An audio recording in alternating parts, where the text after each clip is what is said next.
కన్నా లక్ష్మీనారాయణ గారు ఇవాళ శాసనసభ్యులుగా ఉన్నారు. పాపం కన్నా లక్ష్మీనారాయణ గారు చాలా సీనియర్. నాతో పాటే కన్నా లక్ష్మీనారాయణ గారు రాజకీయాల్లోకి వచ్చాడు. ఆయన సక్సెస్ రేట్ చాలా పెచ్చు. ఎందుకంటే ఓటమి ఇప్పుడు కాంగ్రెస్ పార్టీలో ఉండగా ఒక్కసారి ఓడిపోయాడు, ఓటమి చెందలేదు. మొన్న నా మీద కూడా గెలుపొందాడు.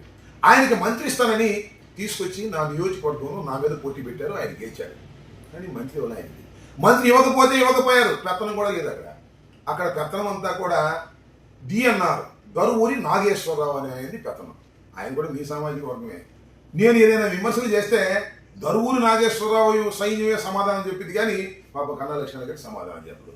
కారణం ఏంటంటే మొత్తం అంతా లోకేష్ గారు దరువూరి నాగేశ్వరరావుకే వసూలు చేసుకునే కార్యక్రమాన్ని అప్పచెప్పారు. కన్నా లక్ష్మణ్కి ఆ పవర్ లేదు. పాపం కన్నా లక్ష్మణ్ చూస్తే జాలేస్తుంది. ఆ దరువూరి నాగేశ్వరరావు గారి మీద ఈ మధ్యన నేను షిఫ్ట్ ఆపరేటర్ల విషయంలో విమర్శ చేశాను. సత్యనపల్లి వెళ్ళి విమర్శ చేశాను. షిఫ్ట్ ఆపరేటర్లు ఎవరైతే నేను ఇచ్చానో వాళ్ళందరినీ కూడా తొలగించే కార్యక్రమం చేశారు. వారి దగ్గర పైసా కూడా కక్కుట్టి పడుకోకుండా నేను ఇచ్చానని చెప్పాను. దానికి పోటీగా దరువూరి నాగేశ్వరరావు, లోకేష్, చంద్రబాబు నాయుడు కలిసి ఈ వార్త రాయించి నన్ను ఏదో ఇబ్బంది పెట్టాలనేటువంటి ప్రయత్నం మీరు చేస్తారు.